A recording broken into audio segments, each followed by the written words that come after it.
Well, welcome everyone to our PrEP options and HIV testing webinar coordinated by the National Native HIV Network. This webinar is our monthly series webinars that discuss a number of issues for our Native communities, but also for those agencies that serve our Native communities as well. And today we're really excited for this webinar. So we are going to go ahead and get started, and hopefully we'll have more attendees log in as well. But if not, we'll have this webinar recorded and put up on the NNHN YouTube page. So welcome everyone. My name is Elton Noswood. I am a member of the Navajo Nation and currently living in the Cheyenne Arapaho territory in Denver, Colorado. I am the co-coordinator for the National Native HIV Network and will be on this webinar to help and assist with moderating. And I'm going to go ahead and let Savannah introduce herself. Good afternoon, everyone. My name is Savannah Jean, and I'm the Program Director for the Community Health Education and Resiliency Program at the Albuquerque Area Indian Health Board. I'm also an administrator for the National Native HIV Network, and we will provide an overview of the National Native HIV Network in the upcoming slides. And just a few housekeeping messages. This session is being recorded and will be shared on the NNHN YouTube page and also shared to our Facebook page. Please introduce yourself with your name, tribal affiliation, and agency in the chat box. We really would like to get to know you all and see where you are coming from. You may also ask questions in the Q&A section. If you look at the bottom menu, you will see the Q&A section, and we can come back to that at the end of the session, where we will have a facilitated discussion. You will also receive an evaluation by email, and those that requested the CMA credits, you will receive an evaluation in a follow-up email as well. And just for my relatives, I am Twitzani, born for Hishkahansa, and I am Navajo originally from Piñon, Arizona, but now live and work in the Albuquerque area, ancestral homelands of the Pueblo people and current homelands of the Pueblo people as well. So we thank you for joining us this afternoon.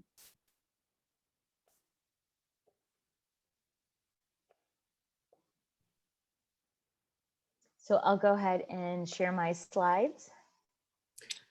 Okay, thank you, Dr. Patel. But I'd like to go ahead and do a brief introduction. Today, we are very honored to, as part of the National Native HIV Network, to make this profound collaboration with Dr. Rupa Patel and the agency that she serves in being able to provide HIV prevention services to our Native communities. So this is a really special presentation, at least for me, and as well as the network. But Dr. Rupa Patel is the founder and director of the Washington University in St. Louis Pre-Exposure Prophylaxis for HIV Prevention PrEP program. The program provides clinical services, fosters research, and offers capacity building for organizations to integrate PrEP into routine health services, particularly in locations who serve the uninsured. Dr. Patel has utilized a pharmacy-based PrEP care model to serve the uninsured in Missouri, as well as serves PrEP users through teleprep programs. Dr. Patel leads the CDC Capacity Building Assistance Award in the Midwest for HIV prevention in non-clinical settings. So if you would help me join me in welcoming Dr. Rupa Patel, who will provide this presentation for us today.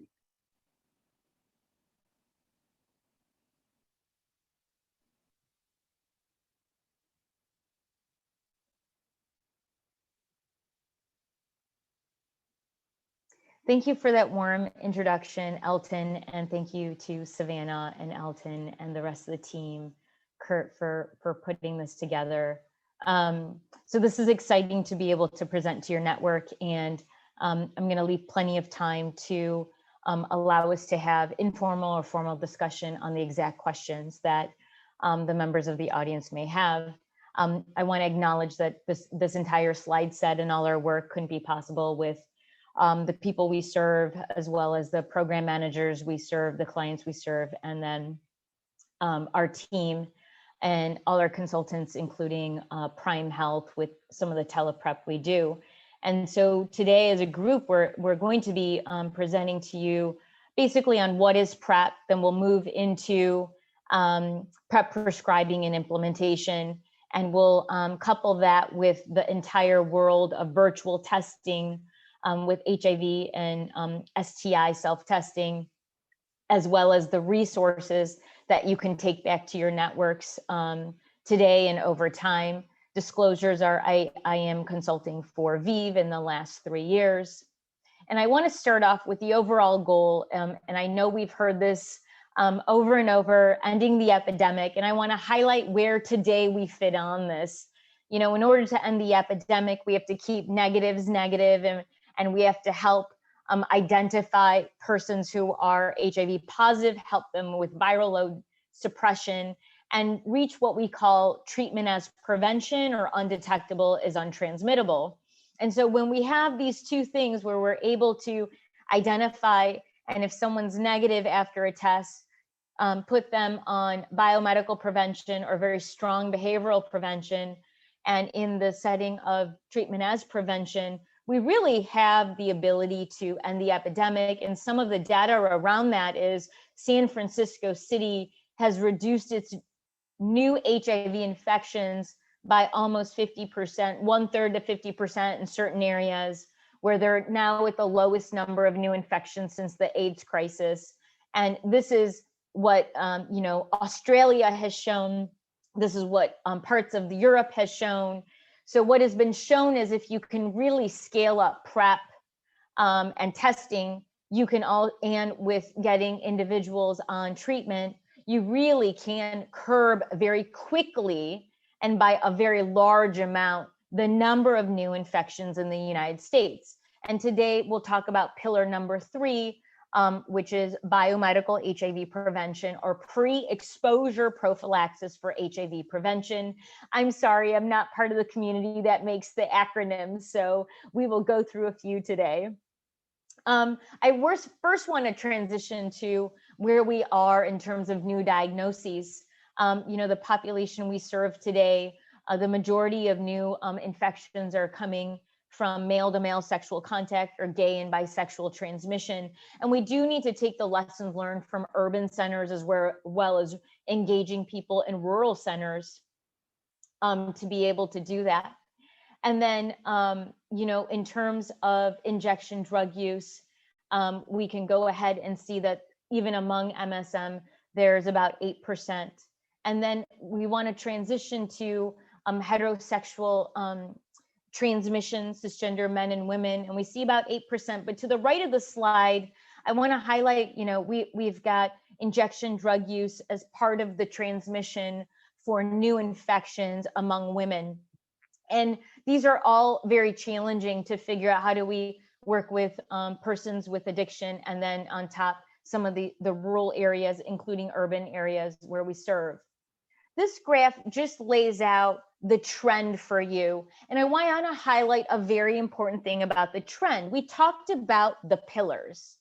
You first have to do identification and testing. So you will have low numbers of the epidemic if you have low testing numbers, and that's what they showed. The reason you see an increase in just the last 2 years or 3 years is because we scaled up testing a little better. So as a group, we've got to really work on the different types of tests today and reaching everyone that we need to, and reaching them consistently over time. Every 3 months for men who have sex with men, every 6 months for at-risk women. You know, the recommendations for testing is based on risk, and you can only get risk based on a great sexual history and an open conversation in safe spaces. So this takes us back to generating outreach, safe spaces, conversations, getting testing involved for both STI and HIV, and then going ahead and being able to get the testing out there. And so what is also very important about what's on the slide is the age group. Our epidemic is really slanting towards the youth. And so we've got to do a really good job at reaching youth in the messaging that they want to receive. And that's a whole nother topic and a whole nother webinar on how do the youth today among the community want to really reach out to this. And what we've seen is destigmatizing it, integrating it in normal centers like pharmacies or at a club or at a roller skating rink. Normalizing this as part of well-being is very important, and not stigmatizing it to HIV or STI. There are 5 states that create the majority of testing today, and that the majority of new diagnoses today. And this is important because we can look at these states and look at these counties and look at new diagnosis, and we can also look at how these states and counties are doing in terms of getting individuals who are positive and retained in care and at viral load suppression at goal. And then also find those counties in terms of PrEP use. And when you couple all this data of new diagnosis, PrEP use, viral suppression goals, we start to get a bigger picture of how we can end the epidemic in certain states with certain counties of where American Indians and Alaska Natives live. So I just wanted to give you a way of looking at the data in different ways and triangulating it to come up with a plan for our communities locally. So we've got 38 cases in Arizona, 23 in New Mexico, 19 in California, Oklahoma 19, and the last state is North Carolina at 16. And they make up 56 of all the new diagnoses for HIV among the population. And we had said that's about 1% of all the new diagnoses, and about 186 American Indians, Alaska Natives as of in 2018, 2019. I wanted to just make sure the entire network knew that there were PrEP campaigns coming out of the Indian Health Service and the Urban Indian Health Institute. So I think this is a great place to start with some literature that might be there, and a good place to advocate for further literature based on the different communities that you serve.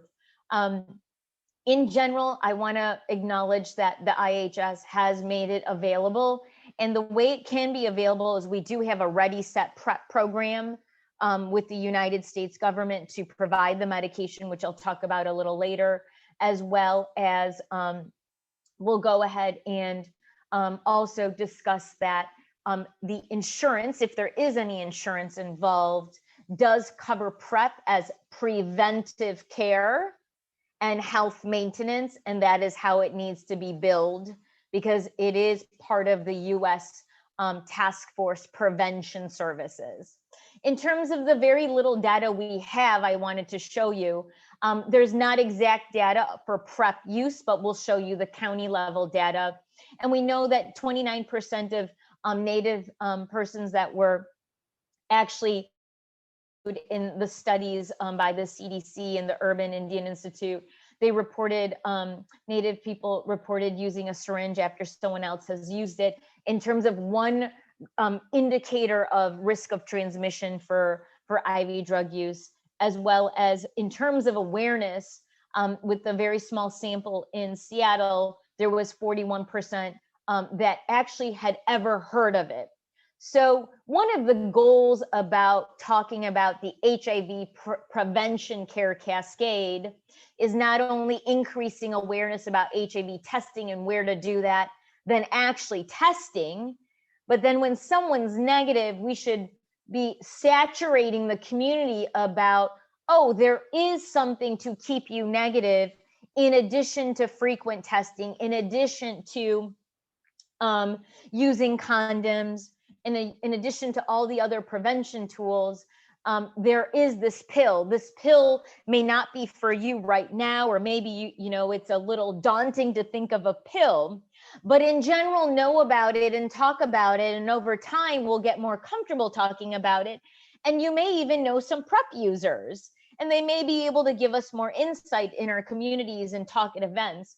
So I am, a call to action for this group is, can we increase the awareness among our community from 40 to 50%, even 30%, to can we get it to 60 to 70% in the next 2 to 3 years? And then slowly among youth, we've got to get it to 85 to 90% if the new epidemic, if the current epidemic is being 24 and 34-year-olds, that means we need to start letting 18-year-olds and 13-year-olds know about it in culturally competent ways.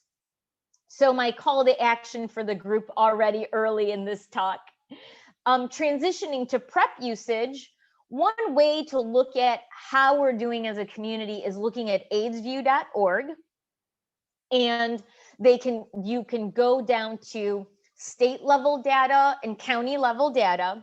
So we just took some of those states and counties that we knew that there was a high concentration of an urban Indian population. And we see in 2018, there were 20 people identified in Navajo County, Arizona. That we cannot go any granular to know what races or ethnicities these were, but this is just starting to get push the audience today to know where is your county that you're representing. And this is with LA County, where there's a large, a higher density in this area. We know there's at least 8,000 users. And we know also AIDSview and some of the papers out there will give you the estimated need. So there are estimated needs for PrEP use. The United States of America has an estimated need for PrEP use for 1.1 million people. And the way that's identified is how many people are living with HIV. You need to have at least that many people on PrEP. So to me, that's a great kind of lowball number, low-hanging fruit. How many people in your community are living with HIV? And so you'll need at least that number on PrEP. And so if there's not that data kind of boiled down, unfortunately, like in these different graphs, we can look at where you are in your community in terms of PrEP implementation and some of these numbers. The last slide on PrEP usage, again, AIDSview.org has numbers on HIV prevalence, incidence, and now on PrEP. In San Juan County, New Mexico, kind of the top corner of the slide of the state, in 2018, we knew there were at least 29 people. So we just need to now go down to the epidemiology to see how many people are living with HIV, how many new diagnoses were there. And then we at least know with AIDSview, how many people are estimated to be on PrEP. Identifying the number of people on PrEP is very difficult. We do that by looking at commercial insurance in a large database and putting it on a map like this. So this is underrepresented all the time. We're not capturing those who are uninsured, but it at least is a starting point. And you take that with a lot of limitations. I want to transition into essentially what is PrEP. And I don't want to confuse the audience today. And that's the really important goal, is by the end of this talk, we're going to tell you that there's really just 1 to 2 types of PrEP today. And if you've got a great sexual history and you identify risk, please do not delay getting that prescription out and helping that person get it. But I want to give you a lot of excitement here and show you why I'm so passionate. And that's because PrEP is going to be awesome over the next couple of years. It's going to be a long-acting injection. It's going to be a vaginal ring with family planning products in it. It's going to be an implantable in the arm. So every black form is a different form of PrEP, and every color is a different medication of PrEP. We're looking at over hundreds of products that will come out. And my call to you is, if you start doing PrEP well now, with all that saturation of knowledge and how to link people to care and how to worry about all these crazy insurance parameters, you will lay the foundation for tomorrow's PrEP, which will be better for long acting, better for follow-up, better for a lot of things. And, I carry one thing in my head is, I was a locums doctor and I went to Supai, Arizona, And, I remember, how you had to get there and how you airlifted people out with the, if you broke your arm in that area, in that canyon, you got an x-ray and you were airlifted up. And I think about every day, how do I get an HIV test? How do I get an STI test? How do I do that destigmatized? How do I get a product out there so that you can have empowerment where everyone doesn't see that you have a blue pill sitting in a counter? And so I'm excited that the scientist community is doing the best they can to creating products where we can make sure that people do not have to have them open and can have them concealed and can have empowerment to use them and don't have to take them when a doctor is there in front of them. So I say, let's lay the foundation today for today's PrEP and tomorrow's PrEP. And we can talk about a little bit of what's coming out in a bit. So there's two options that are FDA approved today. That is Truvada. We heard that from the HIV treatment world. Truvada has been out since 2004. I guarantee you these are not guinea pig products. These are not guinea pig type of medications. We have over decades of use of these medications in pregnant women, cisgender non-pregnant women, older persons, younger persons, male, female, transgender persons. So this is a product we decided to bring out to prevent HIV. It is 99% effective in the transmission of sexual risk. So that means if I take this every day and I'm at risk during those times that I take it, I will block the virus from entering my body almost 99% of the time. That is a very high percentage. We've seen nothing like that. And that's why we have these drops in, new cases in San Francisco because you have a product that's really effective. Why am I talking about this product today and not the vaccine?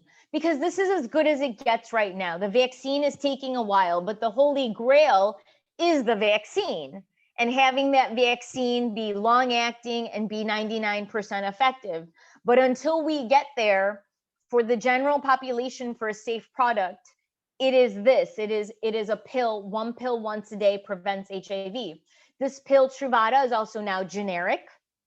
And so it has a very low cost, and programs are actually buying it. So San Francisco Health Department, Wisconsin Health Department, Howard Brown Health Center in Chicago, people are now able to buy the drug at a state and local level, and even somehow working at a clinic level, so that you've got same day PrEP, or you've got PrEP that you can dispense with no problem.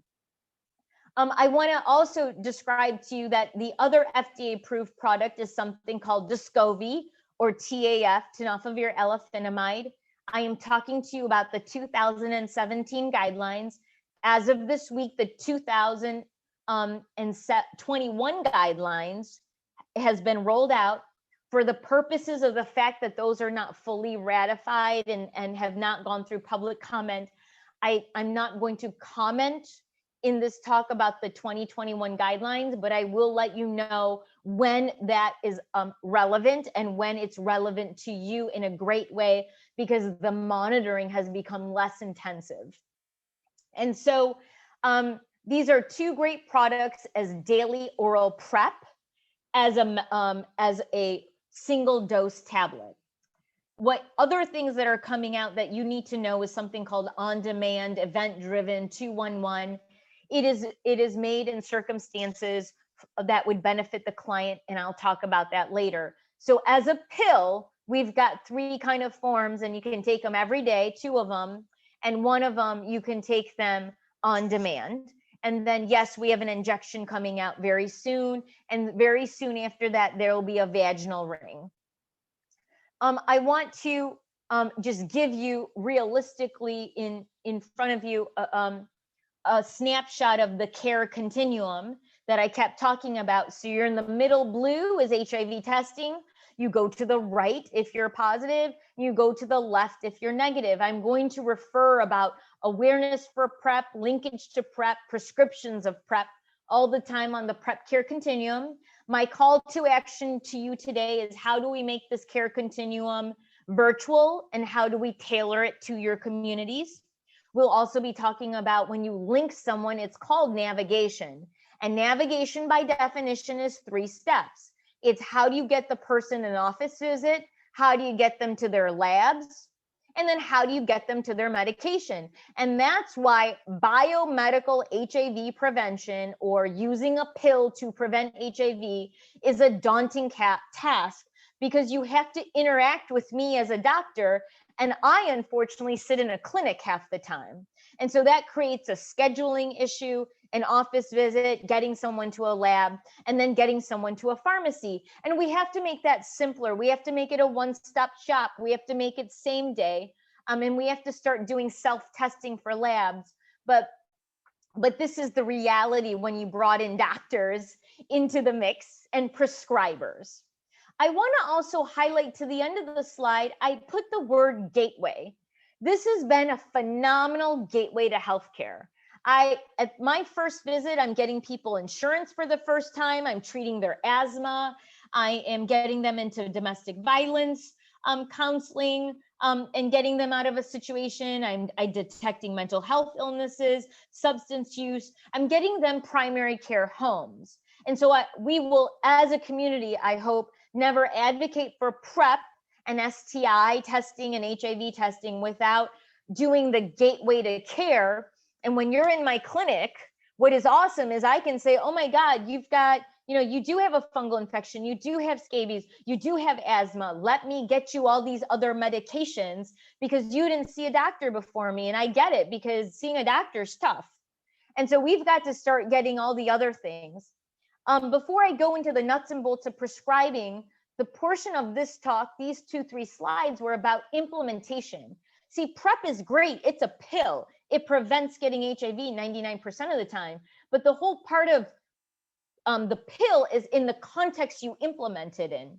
And so in terms of implementation buzzwords, program managers today sitting in the audience, you got to think of getting it as a one-stop shop, getting everything at the same day where you can get your test, your script, and your medication, get all these pharmacies and clinics together, integrate it with Hep C and Hep B testing, do something like PrEP in pharmacies where you take my medical license and you task shift and make collaborative agreements with pharmacists, nurse practitioners to do the other prescribing, so that nurses and pharmacists can sit in other locations like community-based organizations, mobile vans, pharmacies, other places they can do at home. Once you get other people as part of the mix of prescribing, which is what we should be doing. Today, we should be getting as many people that can prescribe a prescription understanding PrEP. And that is not HIV specialists, and that is not doctors only, and that is not specialists. So it's anybody in the primary care world that holds an MD, DO, NP, et cetera, et cetera. And then hotspots. I went to the clinic manager, the bathhouse manager the other day, and I said, I want to make a kiosk for virtual visits, not only PrEP, but everything. It's a safe space. It's this digital space. It addresses digital poverty. It's just a location someone can go and get all their testing and see a doctor if they want to, or even see a PrEP navigator or a counselor, anyone virtually, if the place is closed because of social distancing and COVID. It's just a screen to communicate with people. So I want to push you into the red box of different types of implementation, and you'll get these slides. And then it's about social and sexual networks. Don't forget that. The skating ring is a hotspot, and it has its own social and sexual network where cisgender and gay and bisexual individuals meet, and there's condomless sex at the back of the skating ring. I know this because I interviewed people in St. Louis to ask people where hotspots were in St. Louis. So where are your hotspots in your community, and where can you have flyers when you go get your roller skates at the roller skating ring, to talk about PrEP, but also then link people to care. This is a great article that was written by some colleagues about how to look at implementation in terms of organizations, patient characteristics, external environment. I just want these to be resources for you when you get these slides, and you can take pictures of these slides during this talk, and we're happy to get those papers for you. We will give you anything you need to Elton, Savannah, and Kurt, and we'll get them to you via them. There's also an algorithm for program managers about even how to make a protocol for a same-day prescription and a same-day start, like we talk about ARV starts, same-day starts for HIV.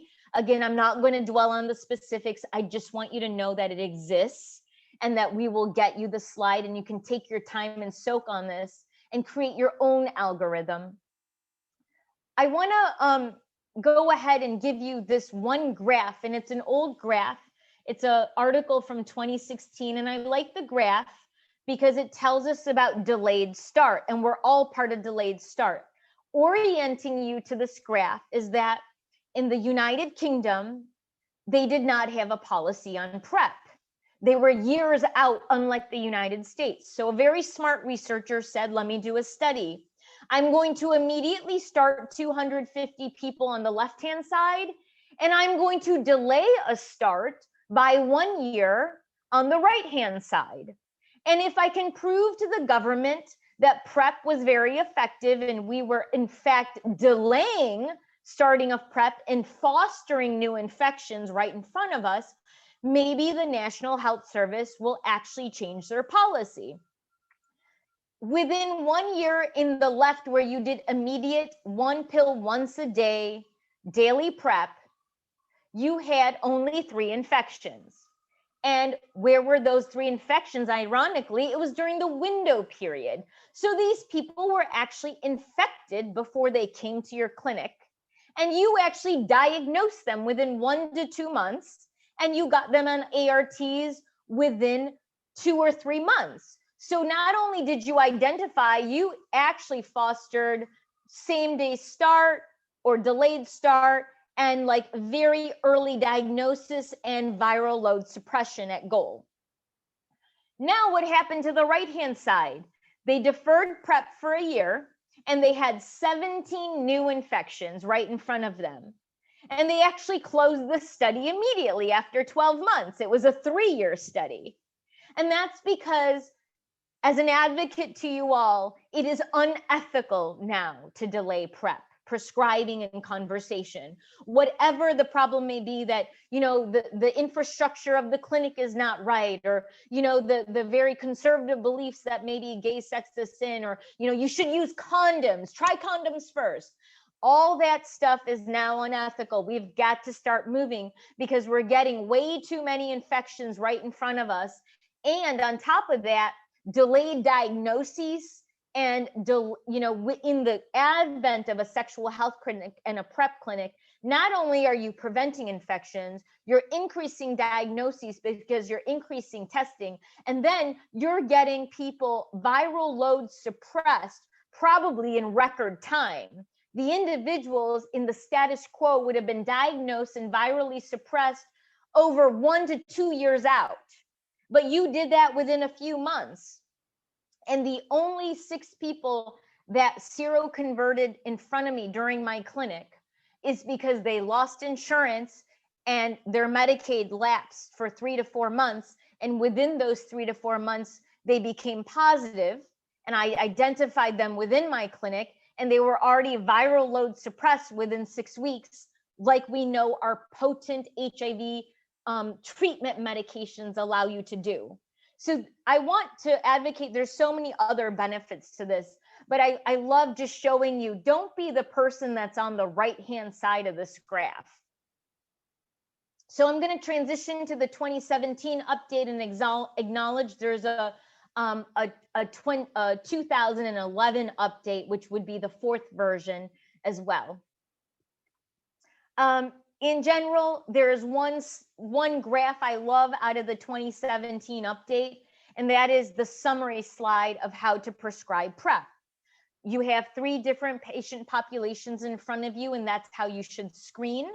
men who have sex with men, heterosexual or cisgender men and women, injection drug users.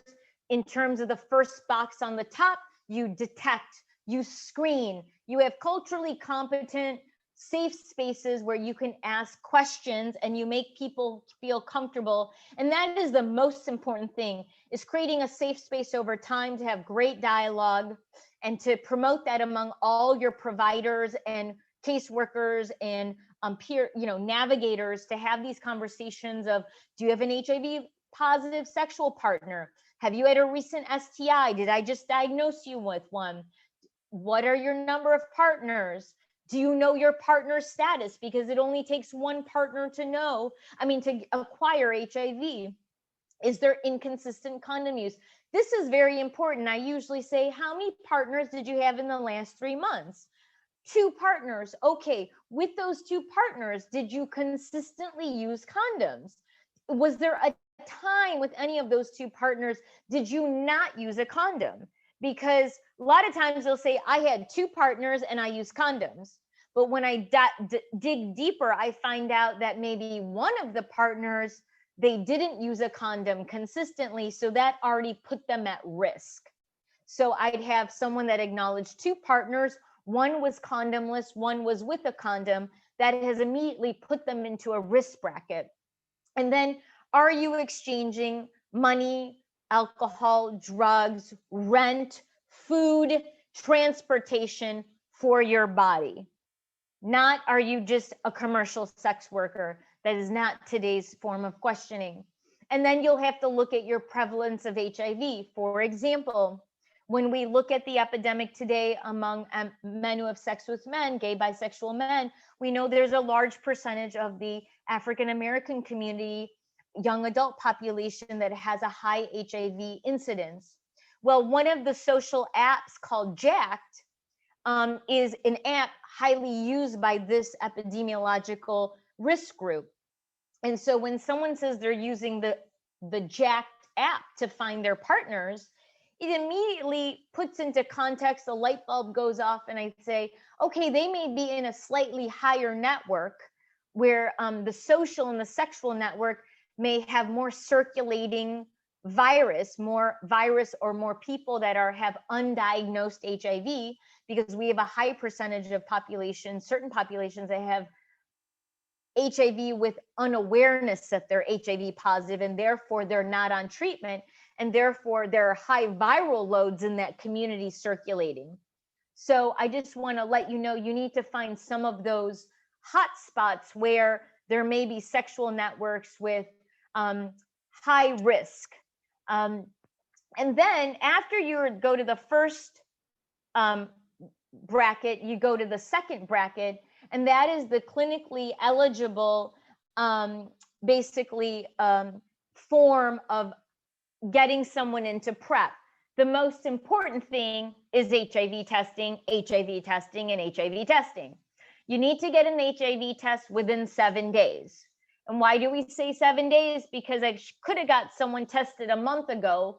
They already acquired HIV in between, because I am trying to get a very at-risk group into PrEP. So, maybe there's daily sexual encounters or daily use of IV drugs, etc. So waiting so long between your HIV test and your prescription may not be wise. So basically, in order to make sure we don't have missed infections, having a 5 to 7 day window between your HIV test and your prescription is very important, and how you should plan your program. And then also, after they get the prescription, they need the medication in their hand, and then they have to take the medication. So you basically want to make sure your HIV test is not too far off from getting your pills and consuming them. Then you want to screen for acute HIV. This is the most important, is identifying someone in the window period. This is your way of finding people who can be identified with HIV early and get them on treatment and get them viral load detected and then undetectable, and really help them individually and their sexual network for not having circulating virus and not having efficient transmission. Remember, the higher the viral load, as everyone in the audience should acknowledge, the more easier it is to transmit your HIV if you have it. So then you want to ask about signs and symptoms of acute HIV. Do you have any cough, sore throat, fevers, night sweats, weight loss, flu-like symptoms? And then you want to ask if they have any history of kidney, bone, liver, kidney issues, anything. Just ask a history that might put them at risk for anything related to medications. But in particular, this medication is really connected to the kidneys. It's cleared by the kidneys. So we may want to ask more about their history related to kidney function. In general, Truvada and Descovy, they treat hepatitis B. So when possible, we really like to screen for hepatitis B infection. So we're not accidentally not treating someone for hepatitis B, because you can actually cover two different issues with one medication. And, you know, a lot of people are vaccinated that are young. In general, this is also the time to say, if you're not vaccinated, you should get your vaccine for hepatitis B at your local county health department. And that's when I say it's the gateway to health. Then you'll write your prescription. Basically, I advocate for making sure you write a prescription no more than 90 days, so within 3 months. I technically do 30 days with one refill because I want to follow up in 1 month with another HIV test so I can clear someone of their window period. But, you know, at some point, if this becomes cumbersome to follow up in a month, then they can follow up in 2 months or 3 months. But at least in the first 3 months, we like to follow up to make sure you had no side effects, you didn't stop it, you could pay for it, you got it, you went to the pharmacy, you got your labs, you understood your labs, and most importantly, you had another HIV test to get you identified in the window period. Remember, the window period for HIV testing is ideally testing within 3 months. So I usually do 1 month and 3 months. Some people do 3 months, some people do 1 month, but ideally in the first 3 months, you would do that. And so you have an HIV test at baseline, at 1 month and or 3 months, and then again, the 3 months after that. So within the first 6 months, you should be testing frequently. And then you're going to follow up roughly every 3 months. So it's about 4 to 5 visits, 4 months if you do 4 visits if you do every 3 months, 5 visits if you do a 1 month check-in.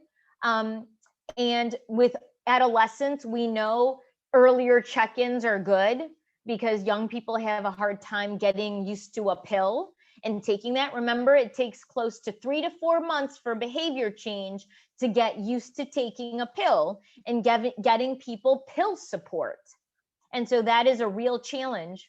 So on the bottom of the slide, you'll follow up every 3 months, and then you'll go ahead and you'll do adherence counseling, risk reduction counseling, and you'll want to get your STIs again, oral, rectal, and urine STI for gonorrhea and chlamydia, if possible, and a syphilis. And we understand there's limitations. I'll show you different ways you can get that. And then the kidney function, so we'll talk about labs. You get an HIV test every 3 months, STI testing as much as you can based on risk. And then you're basically, if someone is a young and below the age of 50, you can do testing every 1 year. That's actually the recommendation in the 2021 guidelines. So what you need to know is it's going to be really easy. It's going to be every 6 months to 12 months that you just need to do a kidney test. And I say that because the kidney testing is limiting for populations to implement, you know, first of all, getting the test, buying it, getting the lab draw, and then following up. Who follows up? Is it a navigator? Is it a doctor? Is it the nurse practitioner? So I don't want the testing and the follow-up to be the limiting step. So we all have to talk to each other during the Q&A and outside of this webinar to figure out how can we make monitoring closest to what you can do. Instead of saying, I can't do this monitoring, do not come with the mantra of, I can't do this. Let's do what can you do and how do we make this work? Because we can with the HIV and the kidney testing monitoring and the STI monitoring. Don't let these time points throw you off or cause you to think that you can't do it. So in general, follow-up is every 3 to 6 months for labs and in-person visits. And you're going to want to assess for pregnancy and foster and promote family planning when it's desired and provide access to that. And then all the other things that you need to do for mental health, gender affirming hormones, needle syringe exchange, etc. And this is just to show you that the CDC has another version of this. So you can see this in the CDC guidelines and on the website effectiveinterventions.org. And again, it breaks it down to screening, clinical evaluation, initiation, and follow-up. And so I just want to talk to you about the two different meds. There's Descovy, which is the TAF, and there's the tenofovir. All I want you to know is the main difference is that when you're looking at gay and bisexual men, when the creatinine clearance is less than 60, so somebody has known kidney disease, now we don't have to say, oh no, we don't have a PrEP product for you. We actually can prescribe you something. And that is very important with those that have comorbidities, obesity, diabetes, insults to the kidney from cocaine use, heart disease, and then also people who are older age and may need to start tenofovir alafenamide or TAF, FTC, or Descovy. The only other thing related to this is that women cannot be on Descovy. And so cisgender women must take the generic Truvada or take Truvada itself. So I want to go ahead and reiterate, what will you to do today if you find somebody that needs PrEP? Daily oral PrEP. You've got two options, Truvada, non-Truvada.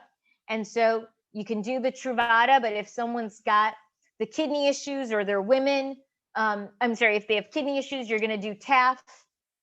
And that's the most important thing.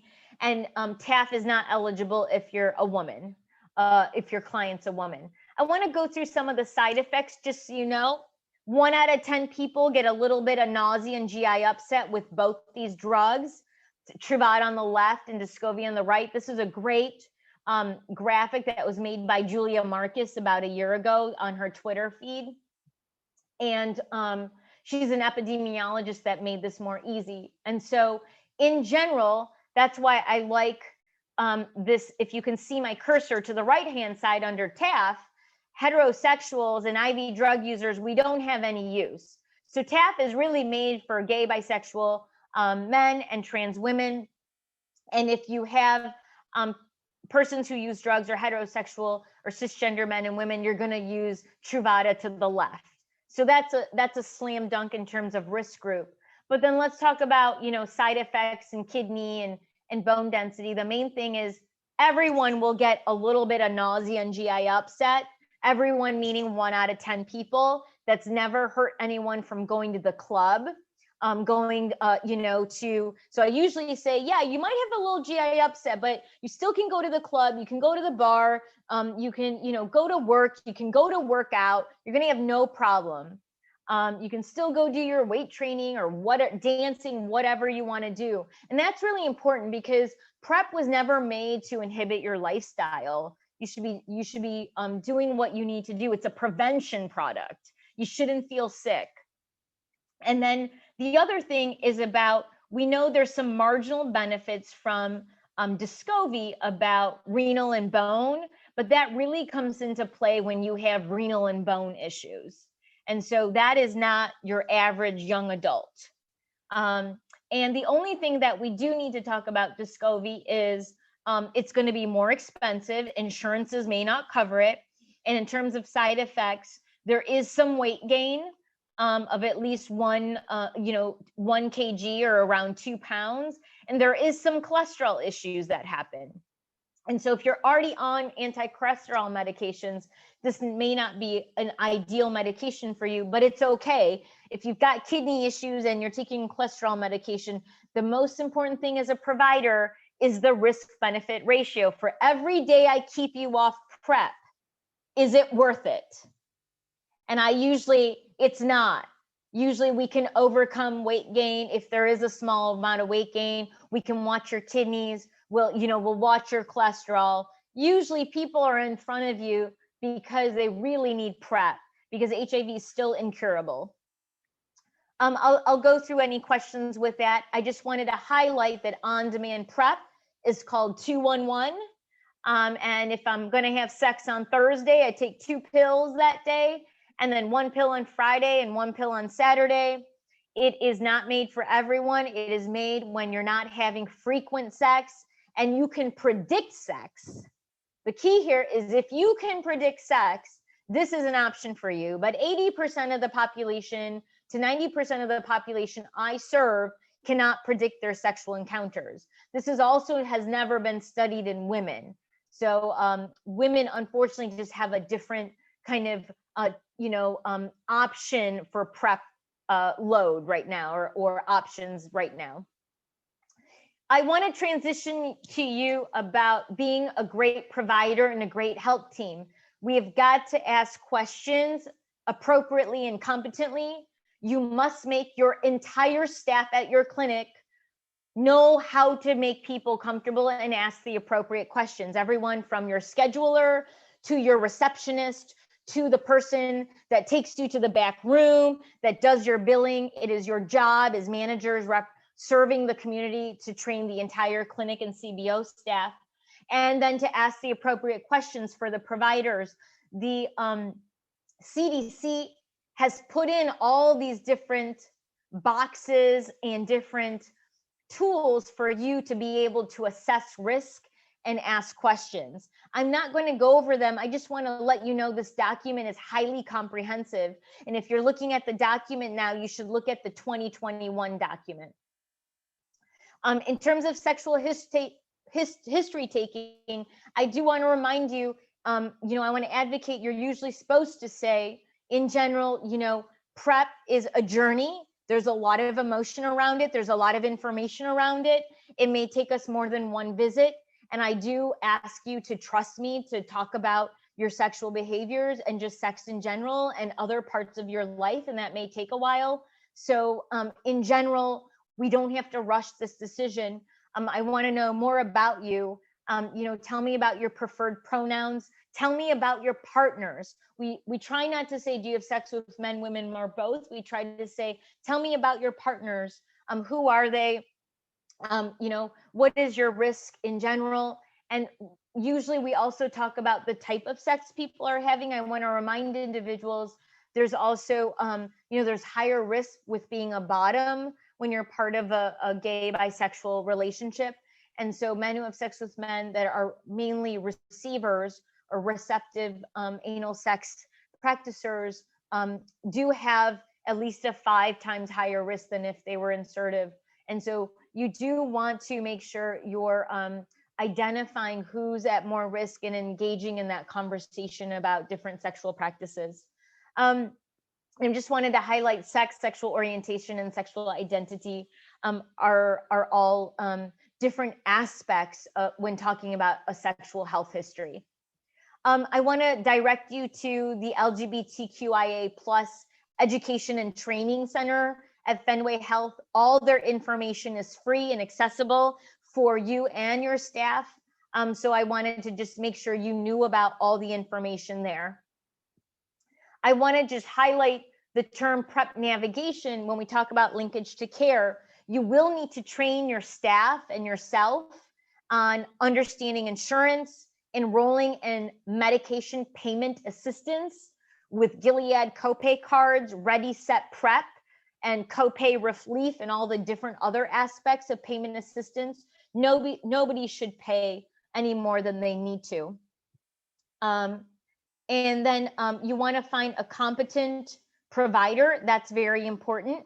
And this is very, very important. find your providers early, vet them, and make them your provider network and advertise that provider network. Put that provider directory that you have vetted and want your very close client, brother, sister, family member to go to, because that's how we should treat all our clients. Where will they be safe and comfortable? Find those providers, find those systems, vet them, make a provider directory for your own organization, your clinic, your CBO, and then put that directory on the local health department site and the state health department site. That's important. The first 60 of the 100 patients that came to see me already had providers. They just didn't want to talk about PrEP or sexual health. And so defeat the purpose of having a primary provider, but then you had access, but you really didn't. So there's layers of access here. And remember, when we talk about providers, there's in-network providers and out-of-network providers for health insurance. If you're out of network to come see me, you're paying like $100 extra. So it's my job to find you an in-network provider for your insurance, so you don't have to pay extra to see me. So I want you to think about all these different concepts about insurance and providers, and that's the cumbersome part of biomedical HIV prevention, is that interaction with the healthcare system. And then remember, Emory has something called PrEP Locator, and you just Google PrEP Locator and you'll find all the different providers in your state. And then you want to adequately also, like I told you, you vet your providers. It is your responsibility ethically to vet all the other social services. It took us a year to make all the free mental health care centers. We actually went and bargained and said, we want to send you 3 patients a week from our PrEP clinic for free mental health care, because I've diagnosed so many people coming from different parts of the country.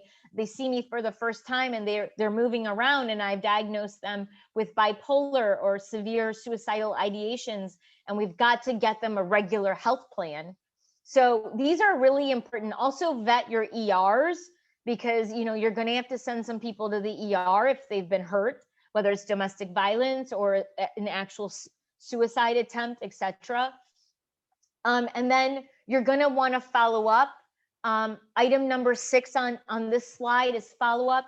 It is ethically your job and your responsibility to have a culturally competent team other than the provider. Maybe you can use funds with 340B, or Ryan White won't cover it, but other types of funding mechanisms, even private funding, to have some type of part-time staff member to follow up with your PrEP patients. Because after you get 50 or 60 PrEP patients, your clinic will have a lot of follow-up. Remember, you got to follow up every 3 months. So when you're planning, plan for sustainable services and staff now.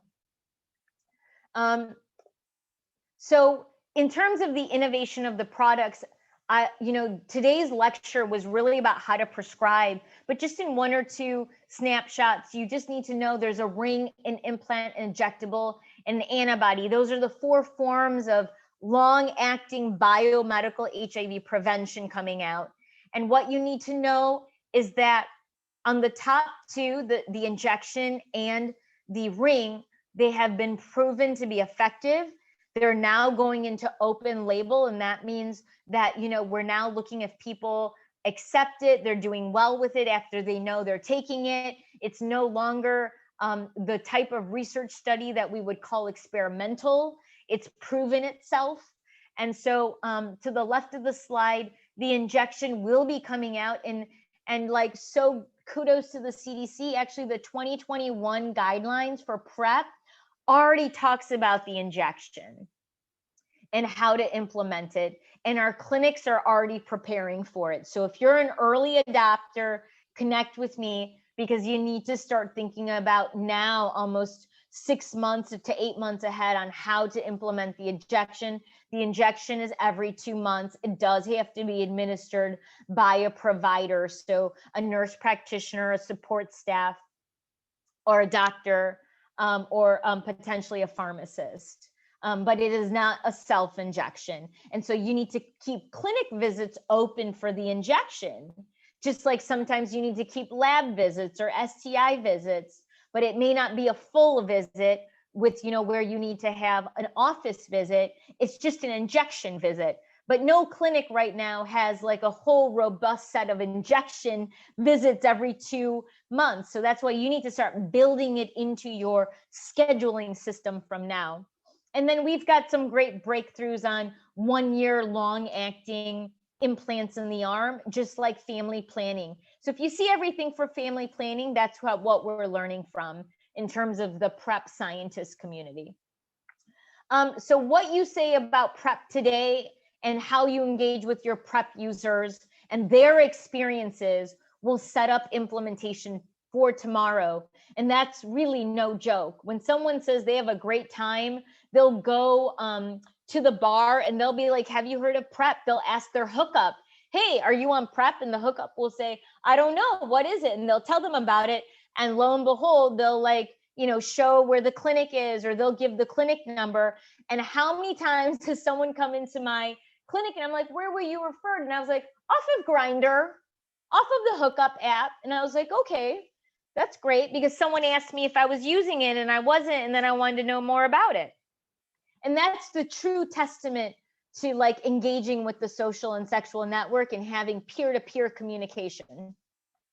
So these are the resources. These are all Googleable hotlines, for how to prescribe PrEP. Call them every day. I did that until I got my comfortability with my first 3 patients, then 5 patients. These are all online, and you'll get these slides. I've made an extensive resource list of tools for the program managers and the staff who are early adopters in this audience. It's made for you to have it and take it to your group. And then in terms of connecting testing with the virtual care continuum, I'm going to spend 2 minutes on how to look at testing. In order to build HIV and STI self-testing programs, there are really only 2 options right now. You've got HIV self-testing with the oral swab to the right of the slide, and the molecular testing labs kit CDC endorsed. That kit in front of you involves the finger prick and does a 4th generation, and you can do Hep B and Hep C testing, kidney testing, HIV testing, syphilis testing, and you can also, it puts the oral swabs and the rectal swabs in there as well.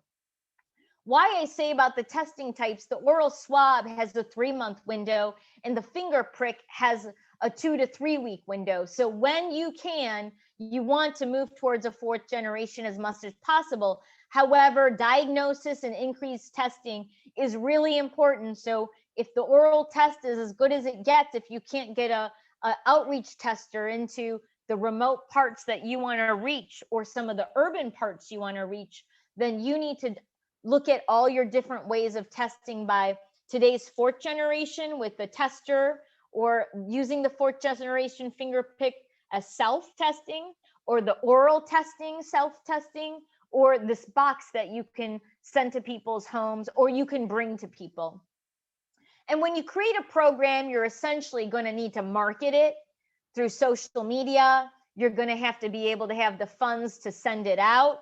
You're going to have to ask people if they can receive the test by mail or by a web-based voucher and getting it by mail, or by picking it up at a location.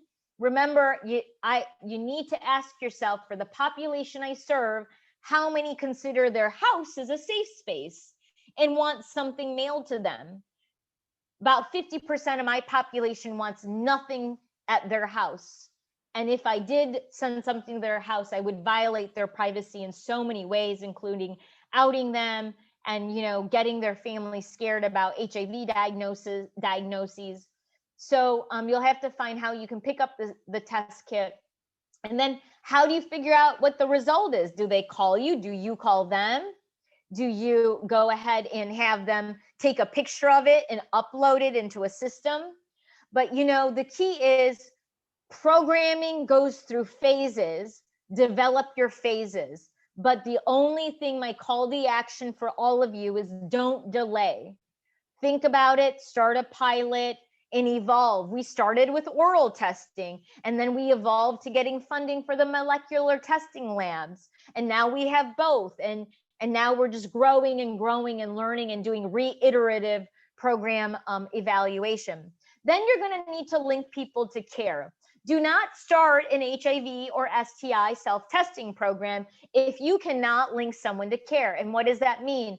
Really trying to be able to, at the time of testing, give them the resources if they find out they're positive, where to go, because maybe you can't call them. Maybe their phone ran out of data. Maybe they, it was their partner's phone. So linkage to care is very, very, very important. You need to find the vetted places, have the appointment slots ready, and let people know at the time of testing, when they get their kit, what they should do, and that they can call you. But as well, for some reason it's midnight and they can't figure it out, where do they go after that? And then you want to track your data. And then you want to go ahead and, iron out your funding. You will get this slide because it's the programs, but I'm just going to go through the boldface. We talked about privacy and stigma of getting something at home. We talked about, the technological issues related to anything and getting something. A lot of cisgender women wanted this test. We were giving them through a voucher, but we noticed they couldn't get on the website to get the voucher, to get the test. And we had to have, a staff member help them out. But then we also realized there were safe spaces about the digital technology. That phone was being shared by somebody else. So we didn't want them to be Googling on their phone or their computer that they were sharing. So, there has to be a menu of options related to technology, privacy at home, and what people feel comfortable with. Pricking your finger or not, I can tell you it evolves. People say they don't want to prick their finger, then over time they want to prick their finger because we counsel them. So as long as you're doing all the counseling and you have all the tests available, people will start to pick and choose. And the goal is to have the highest quality of care. And the highest quality of care we know are those 4th generation HIV tests, where the window period is reduced to 2 weeks or 3 weeks from 3 months. So what type of test do you get? How do your clients receive it? How do they send the test results back? Window period, and linkage to care for PrEP, HIV treatment. And remember, false positives. What do you do if there's a false positive? They still need an appointment. And so this is clinic protocols. The CDC has made a website with exact HIV self-testing components for a program, an executive summary of how to build a program and what programs are out there, and then a clearinghouse of all these testing protocols that you can use. And then we're going to transition into teleprep in general. And you've got this website where we created actual components for PrEP and how to build a PrEP program. And I will show you the website when I stop sharing. And remember, you are part of several networks. I just wanted to make sure that you have a HRSA network that maybe have a technical capacity center, but don't forget your CDC network through your state health department and any CDC funded organization. And if you just find out, you can email us and we will link you to your CBA. And what usually happens is if we hear stakeholders really want something, we really help them still, and we help them connect with their government, to their state health department to do something to serve other people, because you're not the only one having the question. Other CBOs are too. So this is called the Capacity Building Program of the CDC. Our job as a technical center is to hear what you need and then to plan a skills building program around that topic, and answering your questions and answers, and building role play and working with your program managers with their protocols. It's a very hands-on, service that we provide. And so in conclusion, one pill once a day today does prevent HIV by 99% for sexual transmission and 74% for IV drug use. There's 2 daily forms today that are FDA approved. One is really made for if your kidneys are not at goal or are below 60 GFR and you have known kidney disease, and you should be following up, really every 3 months, and you need to get testing for that. So your clinic needs to have those tests. And usually you have access to care and financial barriers, and ways to overcome that are same-day implementation, one-stop shop implementation, tele-implementation, and virtual implementation, which includes self-testing. And so I really appreciate everyone's time and energy today. And just lastly, this was the TelePrep website I was talking about. And we've asked the National Native HIV Prevention Network to tell us what you need. And we're happy to have more culturally competent tools on this website for you, and work with other institutes that serve Native communities. But just as an example, there's the implementation tool. And then this has been a great entire platform of where do you go for your platform. Just to, this is a daunting task just to find a platform that's HIPAA compliant. So those are examples. So I'm going to transition into questions, and I appreciate all your time and energy today. Well, thank you, Dr. Patel, for that very great presentation with a lot of information that you provided. I think we got our marching orders that you have had us do. But before we go to questions and answers, Savannah is going to give a little bit more information about NNHN.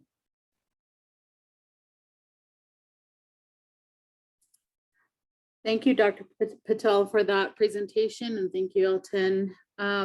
So the National Native HIV Network is a network of across the country, and it was founded in 2016 by grassroots efforts by a few individuals in the public health field and also the HIV field. In 2019, we received support through IHS and the Minority HIV AIDS Fund to continue to expand the National Native HIV Network. We now have representatives that represent the areas seen here in the map. That includes our Native Hawaiian relatives, our Alaska Native relatives, and all of the regions here. These regional representatives serve on the National Native HIV Network to provide input and also advocacy within the communities that they serve. We host bi-monthly meetings, conduct these webinars, and also promote HIV awareness days, including the coordination of the National Native HIV AIDS Awareness Day that happens during the spring equinox, usually that falls usually around March 20th. So we thank you for joining us today. We have a few upcoming events. We have an event announcement coming soon for HIV Long-Term Survivors Day, and also commemorating the 40th anniversary of the release of the MMWR HIV case reporting that happens on June 5th. In addition, we have our next webinar on June 17th.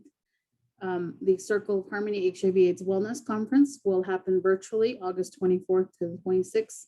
And then finally, our partners NMAC host the United States Conference on HIV AIDS, which will happen in person in Washington, DC in October. So we thank you for joining us today, and I will stop my screen share so that we can have a facilitated discussion.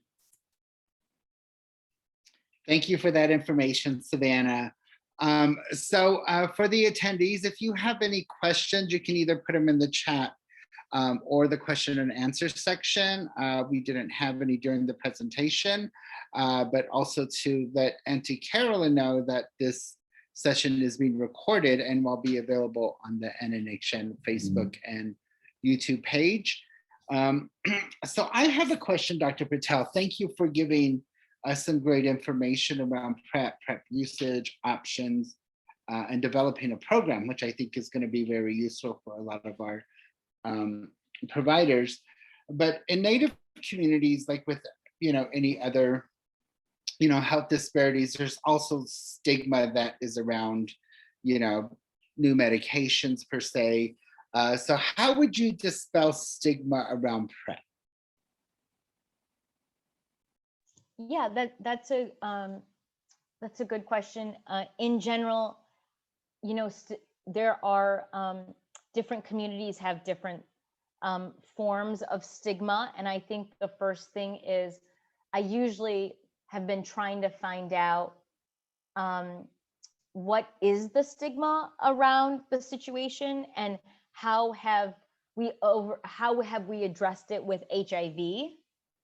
So for example, I realize some of the young adults I serve, you know, they are having themselves and their parents really fixated on what they saw, how people looked like during the 80s, and that you just kind of die, and then also that you had this very certain lifestyle around it. And so part of that was just now updating people on HIV. So actually a lot of my talks became on like 1 pill once a day treats HIV, and it's not as what you thought about. And I realized that there just wasn't enough conversation about like HIV 101 today. Like people are shocked to know that you can have the same life expectancy with a non-HIV infected individual if you're diagnosed early and treated. And that actually when they did the studies, persons with diabetes type 1 and type 2 and cardiovascular disease at times have shorter life expectancies than persons with HIV. And so, and it's because these medications are so potent and they're so easy to take. And so part of the discussion around PrEP is what is HIV and why am I so scared to, you know, hide my pills? And then the other thing about this is that there is a label about who I am as a human being when you see my pills for PrEP and that I would need it. And the way to really take care of a lot of this is to normalize PrEP as part of my well-being toolbox. If I'm, you know, just in general, engaging with partners, or I'm in, you know, I've tried to talk about PrEP as public health, just like I buckle my seat and I wear a helmet. You know, I decide what my risk is, and this should be part of when I go get vaccines. I should also get HIV and STI routine testing. And now if I see I'm negative, I should try to take PrEP. I've tried not to decouple it from why we do other things for our health. And it should be messaged as part of having empowerment of my well-being and branded like that. And so part of the destigmatization was early on in St. Louis, I was going on the evening news and I was trying to integrate PrEP into other great medical breakthroughs to help with communicable and non-communicable diseases. I tried not to make it so specific and branded for a certain population, whether it's race or sexual practices. And that, you know, I've learned those lessons from the global world where, you know, there's very strict laws for very different things in different countries. And it was known that you need to integrate it in the everyday culture and climate, put it in magazines for everything, like Good Housekeeping. So I think as a community, we need to you know, have posters have multiple things on them, not just the HIV poster. And with the medication, in terms of the pill itself, one way we've thought about destigmatizing is these alternative centers. You know, can you get the pharmacy around the corner to do all kinds of testing? So you're going to get your pop and you're going to get your soda, or you're going to get your chewing gum, and you're getting your test and you're getting your prescription for whatever else, so that you are not telling someone you have to go to a health clinic.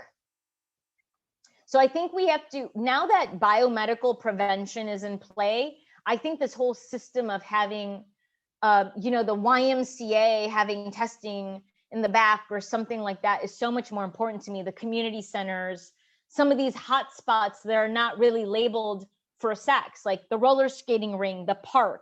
So I've been trying to push the integration of a lot of this stuff in the non-STI clinic place. Thank you. And thank you for that, the follow-up and the information that you gave. I think that'll be very useful in terms of destigmatizing the use of PrEP. Savannah? Did you have a comment, Savannah? Okay, I'm sorry. So we got a little bit of a time. Any more questions from our attendees? I have one question I wanted to ask is, how do you prepare or plan for non-adherence? Are there some good strategies for that that we can begin to prepare for? Because I know that's been a question in our communities, particularly around transportation, etc. So this is a prevention product. And so people will stop taking it because they already feel good. There's not a reminder many times. And I want us to remember that it's a prevention product. So how many times have we take our multivitamin every day from all age groups and all backgrounds? That's the way we really need to look at this. And so the counseling beforehand for providers, support staff, and the client itself is important. That PrEP is a journey.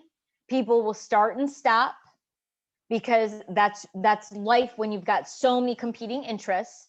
And the most important thing to do around that is notify us and tell us how we can help you. And we need to tailor those strategies. So we need to start building a plan for you of how would you remember to take your meds every day? Do you put it in your shoe? Do you put it in your toothbrush? Do you put it in the cereal box or next to the cereal box? We need to develop a system for you, keychains, whatever, especially if you're living with other people. And what I love about PrEP, it's the empowerment of yourself to take it when you want to protect yourself. Unlike the condom, which is truly, having to have it in the heat of the moment, having to not have the sole control ownership of using that condom and getting it put on. This is different. Let's make the strategy for you. When is it best for you to do something? And when is it okay you missed a few doses and you don't feel like you just should stop it all? Because then, people sometimes feel like I missed it, I failed, like, okay, I'm off of it. No, you're not off of it. This is a journey. Like, missing 3 days is okay. The key about this is being on PrEP at the time you're having your risk. You need to overlay that. So when someone stops it because they're so stressed out from school or like job related stuff, the key is get your testing. And did you have risk at that time? Were you also engaging in sexual relations? Because many times people weren't. And so you need to let them know that, yes, you missed these doses. You may or may not have been at risk, but we got to get into a better pattern with you of taking it every day and really communicating with us about our risk. I have so many people that say, I just broke up. I'm not going to take it. I don't want to take it. And we say, okay, but if you're engaging with other people or you're going to get back together with that partner, communicate with us. You really want to get on it. And remember the time to protection. So the time you take it and where you've got those levels is around 4 to 7 days for both men and women. And then there is that whole 2-1-1. So, the time to protection, you need a little time to get it in your system for you to be protected from HIV at the level that you would want to. So that's where also support staff come in for adherence. But I think the data has showed that people who have had any experience with PrEP and have been off of it, then become successful over time with 1 month retention, 3 month retention, 6 months, 12 months. Remember, there's early engagement, late engagement, early retention, late retention. It's very rare to have someone that was successful for 12 months straight on PrEP when they go through these emotions that they're not at risk. They broke up with this partner. They don't need it anymore. They're going to do abstinence because they had an STI. I could write a book on all the stories related to the emotions. So the key is to have no judgment, provide encouragement, and have your clinic staff have pill adherence support, the support for retention with appointments and constant communication, just like we see with HIV retention interventions. Good. Thank you for that. That just came up in my mind when I was thinking about the presentation, and I'm like, oh yeah. But thank you for giving those practical examples and and helping with adherence. So, well, if there are no other questions, I believe we can conclude and say thank you again, Dr. Patel. We really appreciate you being here and providing this information, and we look forward to continued collaborations for your agency as well as your staff and network to work with our Native communities as well. So we really appreciate that. Any last words, Savannah? Thank you, Dr. Patel, for your time and all of the effort. And we're really looking forward to future collaborations for our communities. And hopefully we'll get to meet in person someday. And I'd like to ask all the audience members, think about your challenges right now and email them to Savannah and Elton and Kurt, because we really need to know what are the barriers for you, and we can really tailor things for your communities and locations where you're serving. Great, thank you. Thank you. Take All care. right. All right, you all have a great day, and we look forward to seeing you at our next webinar on June 17th. Thank you again.